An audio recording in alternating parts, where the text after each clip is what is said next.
Hello guys, good morning guys. Nandito tayo ngayon guys sa Bohol sa ating sa lugar ng ating misis guys. Good morning. Binisita natin guys yung mga alagang baboy nila dito guys ng aking biyanan guys. Yan, yung mga alaga nila guys. So, ito yung mga pinapalaking baboy nila guys. So, yan.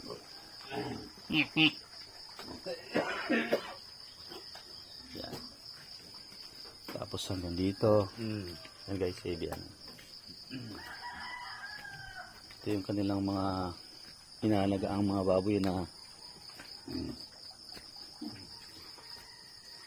yan guys, yung mga high 4 na baboy. Hanggang dito, napakarami. Ito malalaki na guys, oh. Ito pa, yung dalawa. Isa dito guys sa mga ito ang iahanda sa birthday ni Bian guys. Ito tayo guys sa gilid ng bundok guys. Oh. Napakagandang lugar. Yan.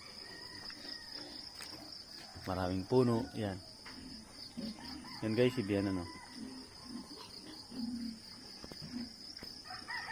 Alright, update lang ako guys kasi first day namin ngayon dito guys sa Bohol. Alright, thanks for watching. Follow for more.